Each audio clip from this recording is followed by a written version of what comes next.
سب سے زیادہ خطرناک نظر کس کی لگتی ہے اور لگ جائے تو علاج کیا ہے؟ یہ بڑا اہم ایشو ہے ہمارے معاشرے کا۔ ایک نظر بد وہ ہوتی ہے جو کسی ناپسند کرنے والے کی لگے، حسد ہو یا نہ ہو، بس وہ ناپسند کرتا ہے اس لیے نظر لگ گئی۔ دوسری نظر بد وہ ہوتی ہے جو کسی اپنے کی لگ جاتی ہے، بعض اوقات جو ہے وہ ماں باپ کی اولاد کو لگ جاتی ہے، اس لیے ماشاء اللہ کہنے کی جو ہے وہ عادت بنائی جائے، بلکہ حدیث میں ہے کہ ماشاء اللہ لا قوت الا باللہ، یہ کہہ دیا جائے تو نظر نہیں لگتی۔ جیسے کسی کی اچھی گاڑی دیکھی، اچھے کپڑے دیکھے تو کہہ دیا کریں ماشاء اللہ لا قوت الا باللہ، یعنی یہ کہہ دیں گے تو نظر جو ہے وہ نہیں لگے گی۔ چاہنے والے کی بھی نظر لگ جاتی ہے اور بعض اوقات اپنی بھی نظر لگ جاتی ہے، اس لیے ذرا سیلفیوں سے بھی جو ہے وہ پرہیز کرنی چاہیے۔ ہم جتنی سیلفیاں لیتے ہیں نظر بھی اتنی ہی لگتی ہے۔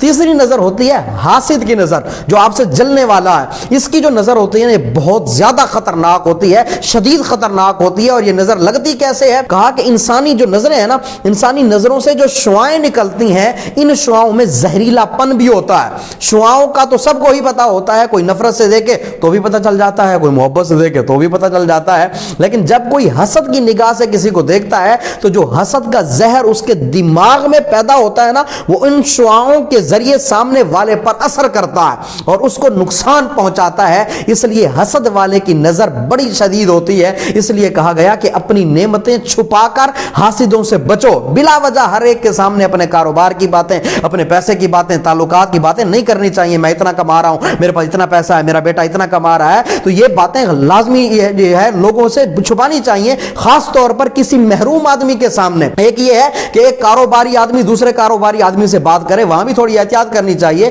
ایک یہ ہے کہ ایسے بندے کے سامنے بات کرنا جو محروم ہے، وہ نگاہ حسرت و نگاہ حسد ڈال دے گا تو اس سے بچنا چاہیے۔ اس لیے پہلے کے جو علماء ہوتے تھے نا، وہ فرماتے تھے کہ بازار سے کھانا خرید کر بھی نہ کھاؤ۔ بھئی کیوں نہ کھائیں؟ کہا گھر کا کھانا کھاؤ۔ وجہ تو اب تو کلچر تبدیل ہو چکا ہے، لوگ جو ہے وہ صبح بھی باہر سے منگواتے ہیں تو شام کو بھی جو ہے وہ برگر اور پیزا پتہ نہیں کیا کیا منگوا رہے ہوتے ہیں۔ خیر علماء کرام کے منع کرنے کی وجہ کیا تھی؟ کہا باہر کی جو چیزیں ہوتی ہیں نا، جب یہ پک رہی ہوتی ہیں تو ان کے دیکھنے والے وہ لوگ بھی ہوتے ہیں جو خریدتے ہیں یا خرید سکتے ہیں، اور وہ لوگ بھی ہوتے ہیں جو خرید نہیں سکتے بلکہ حسرت کی نگاہ سے دیکھ کر آگے نکل جاتے ہیں۔ تو جس کھانے پر حسرت کی نگاہ پڑ جائے نا، اس کے اثرات بھی ویسے ہوں گے۔ تو یہ پہلے کے زمانے کے علماء فرماتے تھے، غالباً امام اعظم نے امام ابو یوسف سے فرمایا تھا کہ بازار کا کھانا نہ کھایا کرو۔ تو بہرحال ان چیزوں کے اثرات ہوتے ہیں، تو اپنی نعمتیں چھپا کے حاسد سے اور حسرت والے سے بچنا چاہیے۔ اور اگر محسوس ہو کہ نظر لگی ہے یا نہ بھی ہو تو سنت یہ ہے کہ سورہ فلق اور سورہ ناس پڑھ کر اپنے اوپر دم کر لیں، یا ہاتھوں پر پھونک کر جو ہے وہ چہرے پر یا جسم پر بھی پھیر لیں، انشاءاللہ اس سے حفاظت رہے گی، اور بلا وجہ اپنا مال جو ہے وہ لوگوں کے سامنے ظاہر نہ کیا کرے۔